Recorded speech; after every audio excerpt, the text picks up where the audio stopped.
Hi everyone, I'm Sue from Think Forensic. We've recorded this video with one of our members of staff, Leisa Nichols-Drew, and she's talking about her career as a forensic scientist.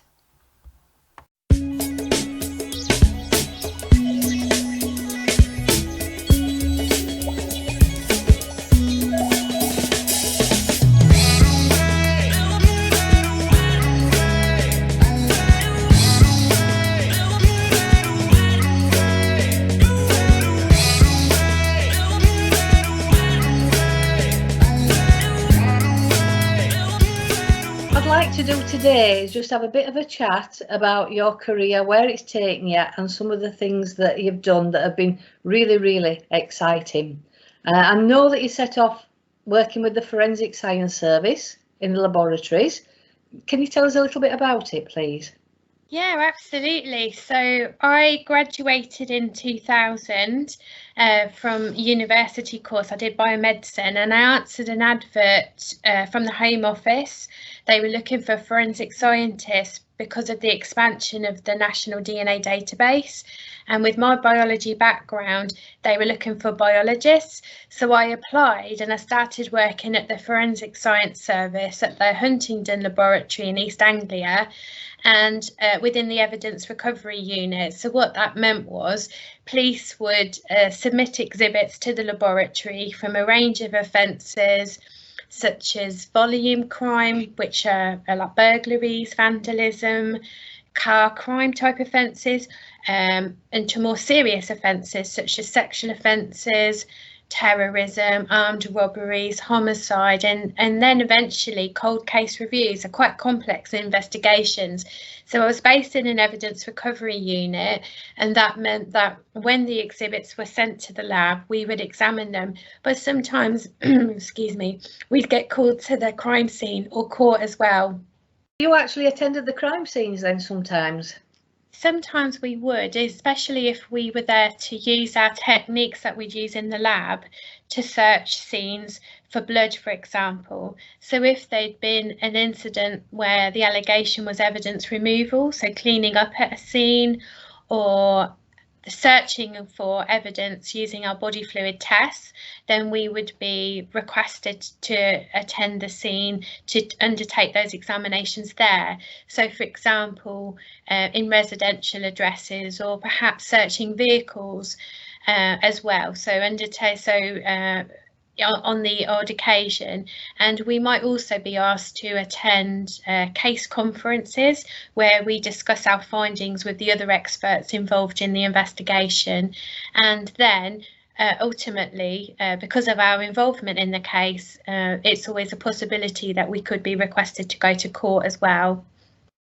And those case meetings, I presume that lays a strategy out for the way that the police investigate the crime sometimes? Yeah, absolutely, because depending on what the incident is, all of the experts bring in their knowledge and experience of other cases to the discussion. It could mean that you determine other possibilities that you didn't know were possible, and particularly, for example, if you're considering an exhibit such as a firearm or a knife, so a weapon, often there'd be a discussion over what's the possibility of achieving an examination for DNA recovery, but also finger mark development. So those discussions were really useful because you determine the examination strategy, and obviously it's important for us to maximise the potential evidence that we could recover, because ultimately we are providing a service, as it were, to the court. That's who,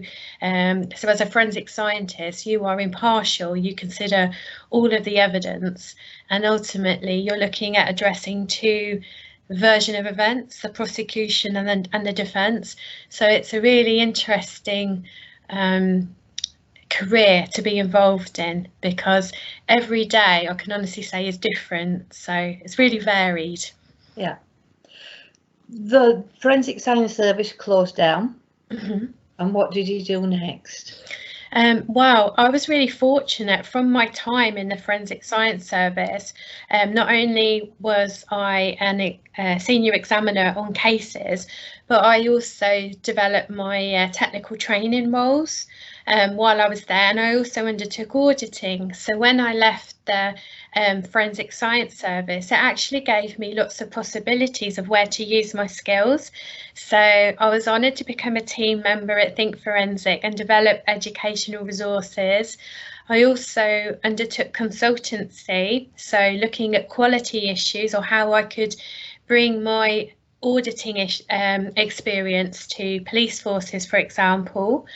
And also I started a career in academia at different universities, and also I've managed to maintain a casework role on an ad hoc basis where I can examine exhibits with another forensic company. So I feel like I've got a portfolio career, as it were, because I've got lots of options that came out of that massive change that happened in our criminal justice sector. You know, the closure of the Forensic Science Service, but as it were, I've still managed to continue a career that I love in forensic science, and now I'm also involved in research, so I'm actually trying to answer some of the problems and issues that we have in casework with new techniques. So it's really exciting that having that opportunity to undertake these different careers, as it were. And research is really, really important, because that's where we've got to today. Years and years ago, we didn't have DNA. We didn't understand about biometrics and things like that. And it's just through the research and advancement of modern science that we're in the position that we're in today. Is there anything you can tell us that you're working on at the moment, or is it all top secret? Oh no, absolutely. I'm always I think it's really important to share with people what we're working on, because it's really nice to see that we're always looking for the next development, you know, whether that's technology. So at the moment, I'm very interested in undertaking knife crime research. So looking at how we could potentially make knives safer so that we can reduce harm in people being injured in their homes. But also I'm looking at finger mark development, looking at techniques for developing them on leather surfaces, and also looking at how we can see blood stains on dark surfaces. So for example, Sue, your black jumper, my black top, sometimes it's difficult for us in the lab to look for blood on those surfaces, and so looking at ways of new technology to help us do that. So it's really exciting time. Yeah, and blood is really, really important, because years ago, when DNA did first come in, we had to have a very large sample to be able to analyse it. Nowadays, we're just dealing with the tiniest specks, aren't we? Yeah, absolutely. So we're talking about blood flakes, as it were, to generate a DNA profile, and blood can tell us so much more. It helps us to reconstruct scenes.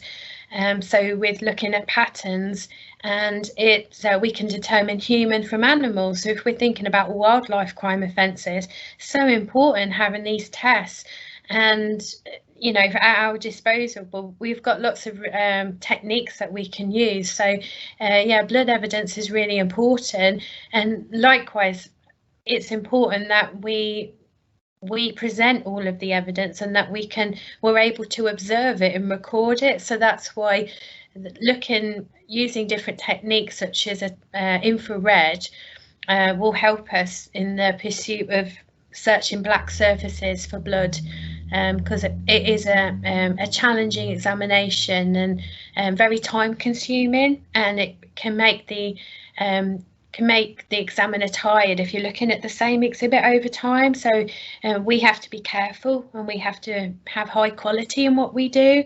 So it's it's supporting people to do their work and follow the correct procedures, and so that we we're providing the findings to the case investigators.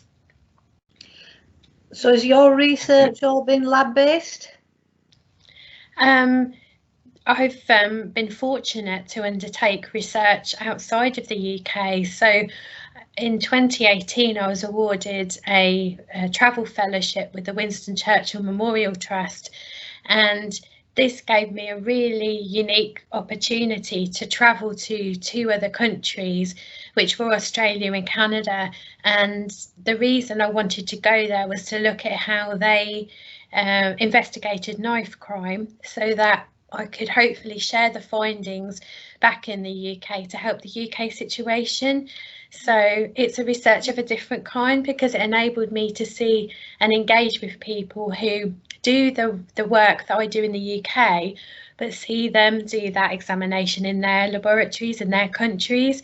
And it was really useful to have that discussion with police officers and pathologists, forensic scientists and crime scene investigators. And that's where the idea for the infrared and how often it was being used in those countries, in particular for blood examinations, that's where that idea has come from, to help to try and increase the use within the UK.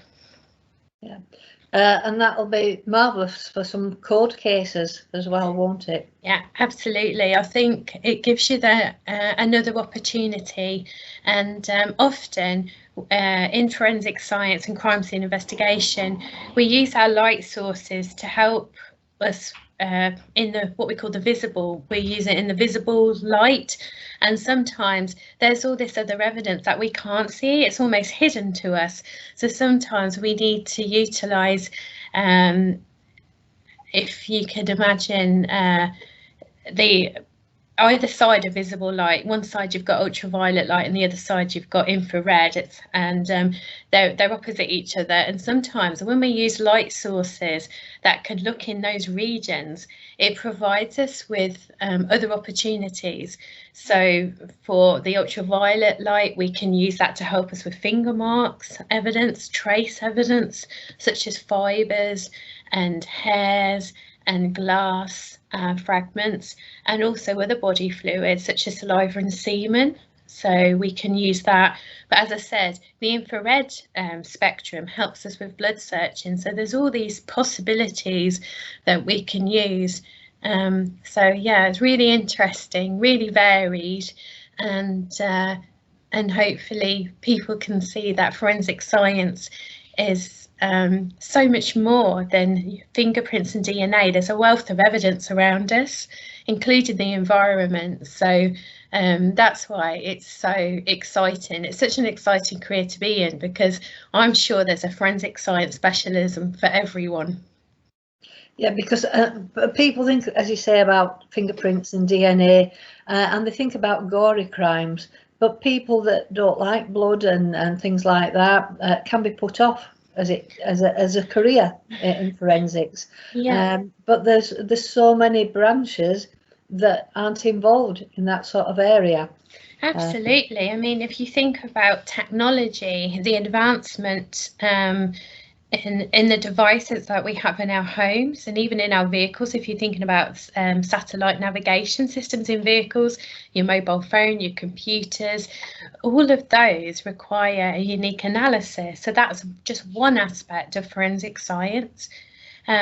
We have document analysis, fascinating arena of forensic science, how we can analyse handwriting samples, and then we can analyse the inks on the document and the document itself, and how and even if you're thinking about international cases such as money laundering, and fraudulent activity, that could occur in artwork, could occur in currency, even the goods that we buy such as perfumes and alcohol, and medication. So there is literally, when we think of forensic science, it's the application of science to law. So there are so many potential arenas, and I mentioned wildlife crime earlier on. That's a massive international investigation arena. So some of the specialisms we're talking about, we're talking about worldwide, where a forensic science career could take you, and yeah, so many different sectors. So not only biological evidence, which is my domain, there are so many more, and particularly I think the environment yields so much evidence when you think about pollen and water and soil. and plant material.